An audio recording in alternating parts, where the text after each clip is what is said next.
ಹೊಸದಾಗಿ ಜೈಲು ಸೇರಿದಂತಹ ನಾರಾಯಣಗೌಡರು ಇವತ್ತು ರಿಲೀಸ್ ಆಗ್ತಾ ಇದ್ದಾರೆ. ಪರಪ್ಪನ ಅಗ್ರಹಾರ ಜೈಲಿನಿಂದ ಇವತ್ತು ರಿಲೀಸ್ ಆಗುವಂತಹ ಸಾಧ್ಯತೆ ಇದೆ. ಇನ್ನು ಪರಪ್ಪನ ಅಗ್ರಹಾರ ಜೈಲಿನ ಬಳಿಯಲ್ಲಿ ಬಿಗಿ ಪೊಲೀಸ್ ಭದ್ರತೆಯನ್ನು ಕೂಡ ಏರ್ಪಡಿಸಲಾಗಿದೆ. ಆಗ್ನೇಯ ವಿಭಾಗ ಡಿಸಿಪಿ ಸಿಕೆ ಬಾಬಾ ಅವರ ನೇತೃತ್ವದಲ್ಲಿ ಭದ್ರತೆಯನ್ನು ನೀಡಲಾಗಿದೆ. ಇನ್ನು ಜೈಲಿಂದ ಅರ್ಧ ಕಿಲೋಮೀಟರ್ ದೂರದಲ್ಲಿ ಯಾರಿಗೂ ಕೂಡ ಎಂಟ್ರಿ ಇರೋದಿಲ್ಲ. ಬ್ಯಾರಿಕೇಡ್ ಹಾಕಿ ಬಂದೋಬಸ್ತನ್ನು ಕೂಡ ಮಾಡಲಾಗಿರುವಂಥದ್ದು. ನಾರಾಯಣಗೌಡರಿಗೆ ಬೇಲ್ ನೀಡಿದ್ದಂತಹ ದೇವನಹಳ್ಳಿ ಕೋರ್ಟ್. ಇನ್ನು ನಾರಾಯಣಗೌಡರ ಸ್ವಾಗತಕ್ಕೆ ಕಾರ್ಯಕರ್ತರು ಬರುವಂತಹ ಸಾಧ್ಯತೆ ಕೂಡ ಇದೆ. ನೂರಾರು ಕಾರ್ಯಕರ್ತರು ಬರುವಂತಹ ಹಿನ್ನೆಲೆಯಲ್ಲಿ ಬಂದೋಬಸ್ತನ್ನು ಕೂಡ ಏರ್ಪಡಿಸಲಾಗಿದೆ. ಡಿಸೆಂಬರ್ 27ನೇ ತಾರೀಕು ನಾರಾಯಣಗೌಡರನ್ನ ಅರೆಸ್ಟ್ ಮಾಡಲಾಗಿತ್ತು. ಕನ್ನಡ ಬೋರ್ಡ್ ಅಭಿಯಾನವನ್ನ ಕೂಡ ನಡೆಸಿದ್ರು.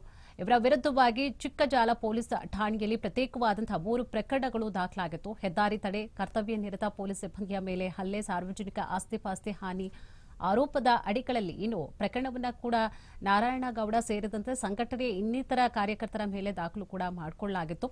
ಇದೀಗ ಇವತ್ತು ರಿಲೀಸ್ ಆಗುವಂತಹ ಸಾಧ್ಯತೆ ಇರೋದ್ರಿಂದಾಗಿ ಬಿಗಿ ಬಂದೋಬಸ್ತನ್ನು ಕೂಡ ಏರ್ಪಡಿಸಲಾಗಿದೆ.